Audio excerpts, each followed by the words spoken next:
செல்வன் முயற்சி செய். இன்னைக்கு நம்ம எங்கே இருக்குன்னு பார்த்தீங்கன்னா ஒரு சைக்காலஜி டாக்டர் கிட்ட இருக்கோம். ஸோ டாக்டர் செந்தில்குமார் அப்படிங்கிற ஒரு சைக்காலஜி அவர்கிட்ட வந்து இருக்கோம். ஸோ சைக்காலஜி அப்படிங்கிற ஒரு விஷயம் பார்த்தீங்கன்னா ஒரு மனுஷ வாழ்க்கையில் ஒரு முக்கியமான ஒரு விஷயம் வந்து சொல்லலாம். ஸோ உடம்புல எந்த நோய் வந்தாலும் சரி அதை நம்ம மருந்து சாப்பிட்டு வந்து குணப்படுத்திடலாம். ஆனால் மன ரீதியாக வரக்கூடிய நோய்கள் பார்த்தீங்கன்னா நம்ம கண்டிப்பாக ஒரு சைக்காலஜிஸ்ட் அணுகும் போது தான் அதுக்கான சொல்யூஷன் வந்து நம்மளுக்கு கிடைக்கும். ஸோ சைக்காலஜி பற்றி மனுஷங்களை பற்றின சைக்காலஜி பற்றி எல்லா விஷயங்களும் வந்து நம்ம டாக்டர் கிட்ட கேட்டு வந்து நம்ம தெரிஞ்சுக்க போகிறோம். ஸோ வணக்கம் டாக்டர். வணக்கம். ஸோ ஃபர்ஸ்ட் இந்த சைக்காலஜி அப்படின்னு சொல்கிறாங்கல்ல, மனுஷங்க வந்து பல ரகம் இருக்காங்க, ஒவ்வொருத்தரும் ஒவ்வொரு விதம் சொல்கிறாங்க. அது ஏதோ இன்ட்ரோவர்ட் எக்ஸ்ட்ரோவர்ட்டுமாங்களா, அதை பற்றி கொஞ்சம் எக்ஸ்பிளைன் பண்ண முடியுமா? உலகத்தில் எல்லா பீயிங்ஸுமே வந்து சைக்காலஜி தெரிஞ்சவங்க தான். இப்போ நீங்கள் ஒரு ஜவுளி கடைக்கு போகிறீங்க, அவங்களுக்கு வந்து கஸ்டமருடைய சைக்காலஜி என்னன்றது தெளிவாக தெரியும். இப்போது ரோட்டில் ஒருத்தர் செருப்பு தைச்சிட்ருக்காரு, அவர் போகிற வர்ற எல்லாருடைய காலையும் வாஷ் பண்ணுவார், யாருக்கு தையல் தேவைப்படுதுன்றது அவருக்கு தெளிவாக தெரியும். அதே மாதிரி உலகத்தில் எல்லா பிஸ்னஸ் மேன்ஸ்க்கும் எல்லா ப்ரொஃபஷனல்ஸ்க்கும் எல்லாருக்குமே சைக்காலஜி தெரியும். இதில் இன்ட்ரோவர்ட் அண்ட் எக்ஸ்ட்ரோவர்ட் அப்படின்றது வந்து தனக்கு தோணின விஷயத்த வெளிப்படையாக பேசுவாங்க, வெளிப்படையாக செய்வாங்க, அவங்களுக்கு எந்த ஒரு தயக்கமோ அல்லது பதட்டமோ இருக்காது. ஆனால் இன்ட்ரோவர்ட் அப்படின்றவங்க வந்து எந்த ஒரு விஷயத்தையும் மனசுக்குள்ளே போட்டு புழுங்கிட்டு இருக்கிறதுனால அவங்களால ஆக்டிவாகவும் ஓப்பனாகவும் இருக்க முடியாது. அவங்க ஒரு சாதாரண சின்ன விஷயத்த கூட வெளியே சொல்ல தயங்குவாங்க, கேட்க தயங்குவாங்க. இதில் ஃபேமிலிக்குள்ளே உள்ள இன்ட்ரோவர்ட் இருக்காங்க, அவுட்டர் சைடில் உள்ள இன்ட்ரோவர்ட் இருக்காங்க. ஃபேமிலிக்குள்ளே உள்ள இன்ட்ரோவர்ட் அப்படின்றவங்க வந்து அப்பா அம்மா கிட்ட கூட எதையுமே கேட்க தயங்குவாங்க, பயப்படுவாங்க. அதே மாதிரி அவுட்டர் இன்ட்ரோவர்ட் அப்படின்னு சொல்கிறவங்க வந்து இப்போ ஆஃபீஸில் அல்லது ஃப்ரெண்ட்ஸ் கூட அல்லது கலீக்ஸ் கூட அல்லது வெளியில் வந்து எங்கே போனாலுமே அவங்க ஒரு விஷயம் கேட்குறது கூட தயங்குவாங்க. ஸோ இந்த மாதிரி ஆம்பிவெர்ட்னு இதில் இருக்காங்க. ஆம்பிவெர்ட்ன்றவங்க வந்து அவங்க இன்ட்ரோவர்ட்டும் கிடையாது, எக்ஸ்ட்ரோவர்ட்டும் கிடையாது. எங்கே தேவைப்படுமோ அங்கே வந்து ஆக்டிவாக இருப்பாங்க, எங்கே தேவைப்படாதோ அங்கே வந்து இன்ஆக்டிவாக இருப்பாங்க. அவங்க வந்து ஆம்பிவெர்ட் அப்படின்னு சொல்லுவாங்க. ஸோ இந்த மூணுத்தில் வந்து எது பெஸ்ட்டுன்னு நினைக்கிறீங்க? எது பெஸ்ட்டு எது ஒஸ்ட்டுன்றது கிடையாது. It's their personality and character, behaviour. இது அவங்களுடைய பழக்க வழக்கங்கள், புரியுதுங்களா? எக்ஸ்ட்ரோவர்ட்டாக இருந்தால் நல்லது எல்லா விஷயத்துலையுமே. ஆனால் எல்லாருமே எல்லா விஷயத்துலையும் எக்ஸ்ட்ரோவர்ட்டாக இருக்காங்க அப்படின்னா அங்கே ஒரு சஸ்பென்ஸ் அப்படின்றதே லைஃப்பில் இல்லாமல் போயிடும். அதனால் கம்ப்ளீட்டாக இருக்கிறது தான் பெஸ்ட். ஆக்சுவலாக இந்த இன்ட்ரோவர்ட் எக்ஸ்ட்ரோவர்ட் இவங்களுக்கு ஏற்ற மாதிரியான ப்ரொஃபஷனல்ஸ்லாம் இருக்குது அப்படிங்கிறாங்க. இப்போ இன்ட்ரோவர்ட்டாக இருக்கவங்க இந்த ப்ரொஃபஷனல் தான் பார்க்கணுமா, இல்லை எக்ஸ்ட்ரோவர்ட்டாக இருக்கவங்க இந்த ப்ரொஃபஷனல் ஆக்சுவலி என்ன சொல்கிறேன்னா அதை பார்த்தா நல்லா இருக்கும் அப்படின்னு ஏதாவது சஜஷன் இருக்கா? ஃபார் எக்ஸாம்பிள், ஒரு அட்வொகேட் லாயர் இருக்கார், அவர் வந்து இன்ட்ரோவர்ட்டாக இருக்கார் அப்படின்னா அவர் கிளையண்ட் கிட்ட எந்த ஒரு கொஷினுமே கேட்க முடியாது. இப்போ ஒரு டாக்டர் இருக்காங்க, அவர் வந்து இன்ட்ரோவர்ட்டாக இருக்காங்க அப்படின்னா அவர் வந்து ஓப்பனாக பேஷண்ட்டுக்கிட்ட எந்த ஒரு கொஷினுமே கேட்க முடியாது. இப்போ ஒருத்தர் இன்ட்ரோவர்ட்டாக இருக்கார் அப்படின்னும் பொழுது அவரால் ஓப்பனாக கொஷின்ஸ் கேட்க முடியாமல் போகும். அவங்களுக்கு இந்த பேக் ஆஃபீஸ் மாதிரியான ஒர்க், அதாவது சந்தேகங்கள், டவுட் யார்ட்டையும் கேட்க வேண்டிய அவசியம் இல்லை, கொடுத்த டேபிள் ஒர்க்கை வந்து நான் பண்ணிட்டு போகிறேன் அப்படின்றவங்களுக்கு அப்படின்ற ஒரு வேலைக்கு இன்ட்ரோவர்ட்லாம் வந்துட்டு செட் ஆகலாம். இன்னொரு ஒரு ஸ்டாட்டிஸ்டிக் கேள்விப்பட்டேன், இந்த சக்ஸஸ்ஃபுல்லாக இருக்கவங்க, பயங்கர ரிச்சாக இருக்கவங்க மோஸ்ட்லி வந்து இன்ட்ரோவர்ட்ஸ் தான் இருக்கிறதா அப்படின்னு நான் கேள்விப்பட்டேன். அது உண்மையா? அது உண்மை அப்படின்றது வந்து கிடையாது. அவங்க வெளியே பார்க்குறதுக்கு இன்ட்ரோவர்ட்டாக இருப்பாங்க, ஆனால் உள்ளுக்குள்ளே ஆக்டிவாக இருப்பாங்க. காரணம் என்ன அப்படின்னா, ஒரு பிஸ்னஸ்லேயோ ஒரு ப்ரொஃபஷன்லேயோ மேலே ஏற ஏற அவங்களுடைய பேச்சு குறைஞ்சி செயல்பாடு அதிகரிக்கும். ஸோ அவங்க பேசாத மாதிரி தோணுமே தவிர அவங்க வந்து இன்ட்ரோவர்ட் அப்படின்றதுலாம் வந்து கிடையாது. அவங்க மைண்டுக்குள்ளே அன்னைக்கு என்ன பிளான் பண்ணணும், பிஸ்னஸை எப்படி இம்ப்ரூவ் பண்ணணும், ரிலேஷன்ஷிப்பை எப்படி இம்ப்ரூவ் பண்ணணும், இது எல்லாமே ஓடிட்டு இருக்குமே தவிர அவங்க வந்து சொல்லிக்கிட்டு இருக்க மாட்டாங்க, செஞ்சுக்கிட்டு இருப்பாங்க. அதாவது உலகின் மிக சிறந்த சொல் செயல் அப்படின்றது தான் அவங்களுடைய தாட்டாக இருக்கும். Okay sir. சரி, இப்போ இந்த சைக்காலஜியில் ரொம்ப முக்கியம் பார்த்தீங்கன்னா இந்த பசங்களுக்கும் பொண்ணுங்களுக்கும் psychology. So women psychologies differ from men சைக்காலஜிங்கிறாங்களே, அதை பற்றி உள்ள மேஜர் டிஃப்ரென்சஸ் எதுவும் கிடையாது. இருந்தாலும் கொஞ்சம் டிஃப்ரென்சஸ் வந்து இருக்கத்தான் செய்யுது. இப்போது ஒரு ஃபீமேல் வந்து ஒரு பிரச்சனையை அணுகிற விதம்ன்றது வந்து வேறு, ஒரு மேல் வந்து ஒரு பிரச்சனையை அணுகிற விதம்ன்றது வந்து வேறு. ஸோ அவங்களுடைய அப்ரோச்சஸ்லேயே வந்து டிஃப்ரென்சஸ் வந்து இருக்கும். இப்போ ஆண்களுக்கு வந்து பொறுமை வந்து ரொம்ப கம்மி, ஆனால் பெண்களுக்கு வந்து பொறுமை ரொம்ப அதிகம். அதே மாதிரி டிசிஷன் மேக்கிங்கில் வந்து பார்த்திங்க அப்படின்னா நிறைய பெண்கள் தீர்க்கமான, நிதானமான, தெளிவான முடிவு வந்து எடுப்பாங்க. ஆண்கள் எமோஷ்னலாக எடுக்கக்கூடிய முடிவுகள் வந்து இருக்குது. பட் எல்லா ஆண்களும்ன்றது கிடையாது. பட் ஒரு சில ஆண்கள் வந்து எமோஷனலாக முடிவெடுப்பாங்க. அதே மாதிரி பெண்களும் ஒரு சில நேரத்தில் எமோஷனலாக இருப்பாங்க, ஒரு சில விஷயத்தில் எமோஷனலாக இருப்பாங்க. ஆனால் எல்லா விஷயத்துலையும் எமோஷனலாக இருப்பாங்கன்னு நம்ம நம்ப முடியாது. லிசனிங் கெப்பாசிட்டி, இப்போ பெண்களுக்கு வந்து கேட்கக்கூடிய பொறுமை, அந்த திறன் வந்து உண்டு. ஆண்களுக்கு அந்த கேட்கக்கூடிய திறன் அப்படின்றது வந்து ரொம்ப கம்மி. ஆஸ் வெல் ரொமான்ஸ் அப்படின்னு பார்த்தீங்க அப்படின்னா பெண்கள் தேர் expecting more romance from there partner. But மேலுக்கு வந்து அந்த ரொமான்ஸ் பார்ட் அப்படின்றது வந்து கொஞ்சம் புவராக தான் இருக்கும். ஸோ பர்சனாலிட்டியிலேருந்து, எமோஷன்ஸ்லேருந்து, திங்கிங் கெப்பாசிட்டியிலேருந்து there are some differences, but not major differences. இப்ப நெறைய டிவோர்ஸ் கேஸ் அதிகமா நடக்கிறதுக்கு காரணம் கூட அந்த 2 பேர் சைக்காலஜி வேற வேறனால டிவோர்ஸ் நடக்கு அப்படிங்கிறாங்க. ஆமா. கெமிஸ்ட்ரி ஒர்க் அவுட் ஆகலன்றது தான் இன்னைக்கு வந்து எனக்கும் அவருக்கும் சிங்க் ஆகலன்றது தான் இன்னைக்கு வந்து ஒரு காமனான ஒரு விஷயமா இருக்கு. காரணம், ஒரு சரியான புரிதல் இல்லாத பிரிதல் தான் அதுக்கு. என்ன விஷயம்னு பார்த்தீங்கன்னா, ஒருத்தர ஒருத்தர் அண்டர்ஸ்டாண்ட் பண்ணிக்கிறதுக்கான டைமை வந்து குடுக்காம, அவசர அவசரமா என்ன புரிஞ்சுக்கணும், அவர் என்னை பத்தி தெரிஞ்சுக்கணும், எனக்கு ஏத்த மாரி நடக்கணும் அப்படின்னு ஒரு ஆணோ, ஒரு பெண்ணோ நினைக்கும் பொழுது தான், அங்க பிரிவினை அப்படின்றது வந்து வருது. அதாவது திருமணத்திற்கு முந்தின லவ் அப்படின்னு சொல்லக்கூடிய காதல் வந்து வேற. ஆஃப்டர் மேரேஜ் தான் உண்மையான காதல் ஏற்படும் அப்படின்றது வந்து அவங்க புரிஞ்சுக்கிறது இல்ல.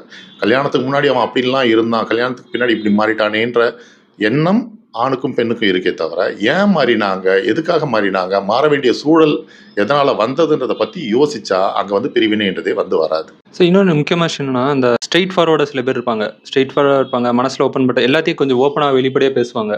கொஞ்சம் ரூடா இருப்பாங்க அவங்க பார்க்கறதுக்கு. அவங்கள பார்த்தீங்கன்னா, அந்த சொசைட்டில நெறைய பேத்துக்கு வந்து பிடிக்காது. ஆனா ஹானஸ்ட்டா இருப்பாங்க. நேர்மையா இருப்பாங்க. சில பேர் வந்து ஸ்ட்ரெய்ட் ஃபார்வர்டா இருக்க மாட்டாங்க. நெறைய பார்த்தீங்கன்னா, உள்ளுக்குள்ள ஒண்ணு வச்சு வெளிய ஒண்ணு பேசுவாங்க. கொஞ்சம் பொய்யா நடிப்பாங்க. ஆனா அவங்கள எல்லார் மேலயும் அட்ராக்ட் பண்ணக்கூடிய ஒரு ஆளா இருப்பாங்க. ஸோ இது எப்படி நீங்க பார்க்குறீங்க? ஸ்ட்ரெய்ட் ஃபார்வர்டா இருக்கணுமா? இருக்கக்கூடாதா? இல்ல எப்படி ஆள் பார்த்து பேசணுமா? இது எப்படி? Answer is very hypothetical but valid question. இது நீங்க ஸ்ட்ரெயிட் ஃபார்வர்டுன்றது வந்து நடைமுறை வாழ்க்கைக்கு ஒத்து வருமா அப்படின்னு பார்த்தீங்கன்னா, எல்லா இடத்துலையும், எல்லா நேரத்துலையும், எல்லா சமயத்துலையும் அது வந்து ஒத்து வராது.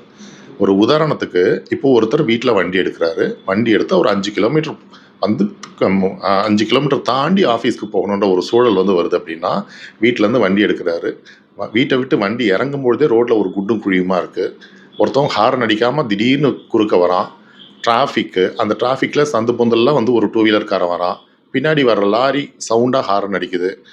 ஸோ அந்த கன்ஜெஷனில் அவர் ஆஃபீஸ்க்குள்ளே என்டர் ஆகும்பொழுது அவருடைய மைண்ட் எப்படி இருக்கும்னு நீங்கள் நினைக்கிறீங்க? ரொம்ப ஒரு கொதிப்பான ஒரு சூழல் இருக்கும்.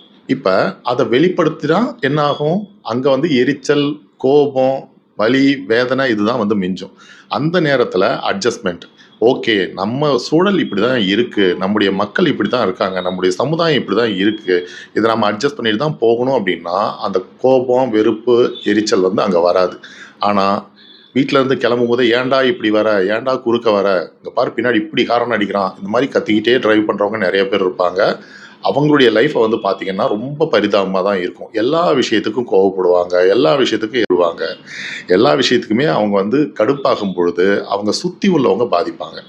ஸோ அங்கே ஒரு ரிலேஷன்ஷிப்பே வந்து பாதிக்குது. ஐ ஆம் ஸ்ட்ரெயிட் ஃபார்வர்டுன்றது வந்து நல்ல பழக்கம்தான். ஆனால் எங்கே, எப்படி, எதனால் நடந்துக்கணுன்றது தெரிஞ்சு நடந்துக்கிட்டால் பிரச்சனை வராது. இல்ல நானும் இந்த மாதிரி ஒர்க்கிங் பிளேஸ்லயே பார்த்துருக்கேன். நெறைய இடங்கள்ல பார்த்துருக்கேன். நெறைய ஃபேக்கா இருப்பாங்க.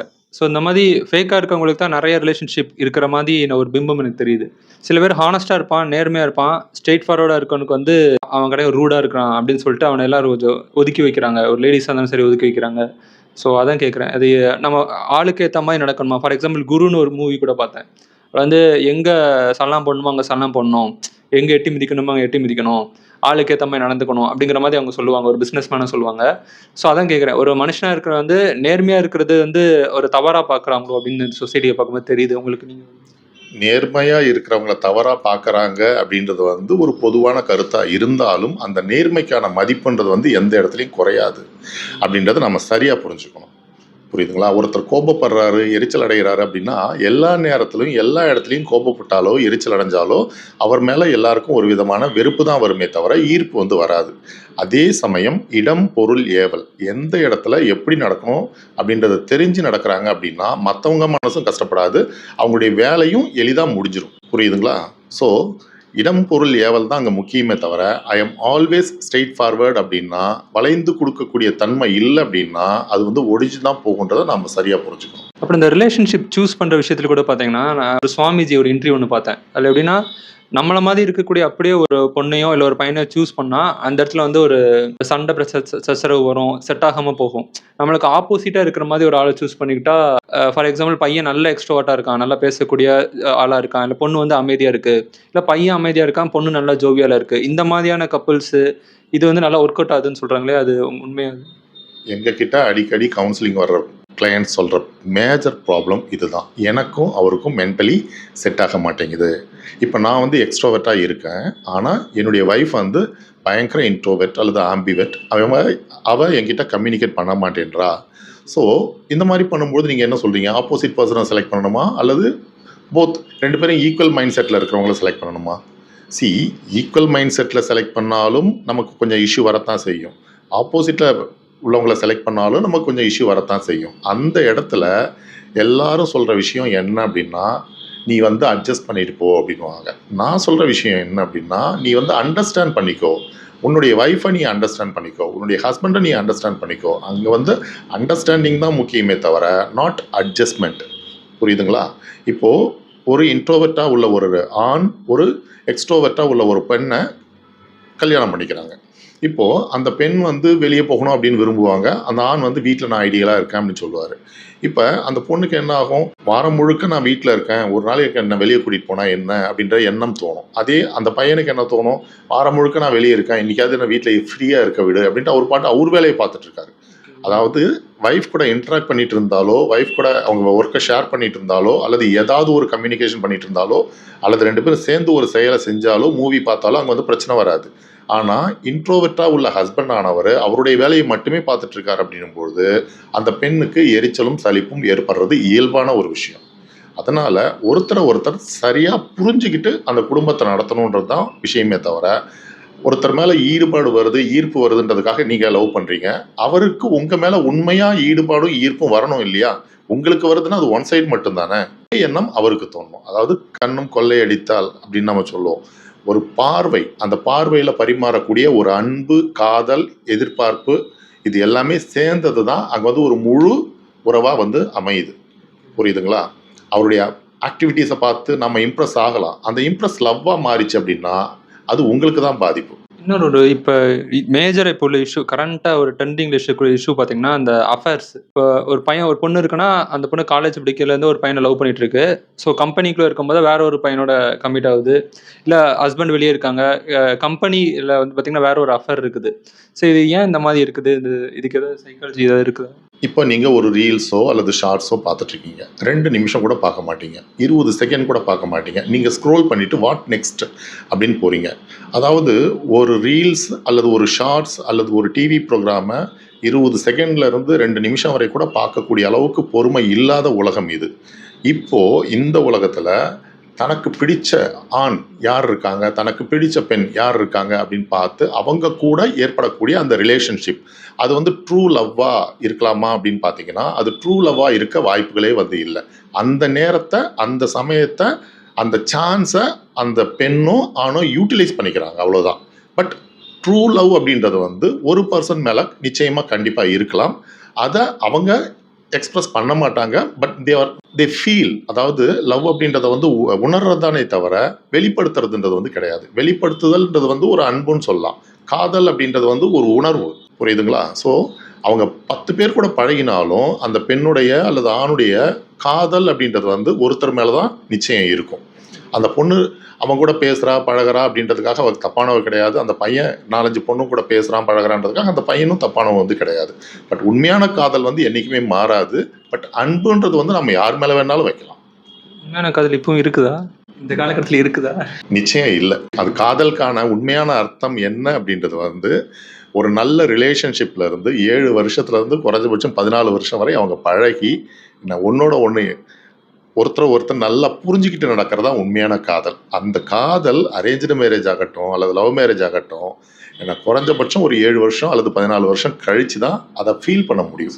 இவ எனக்கு 7th இயர் ஈச்சுன்னு பேர். அதுக்கு நல்ல ரிலேஷன்ஷிப்பில் ஏன்னா ஒரு பெரிய சண்டை வந்து வரும்.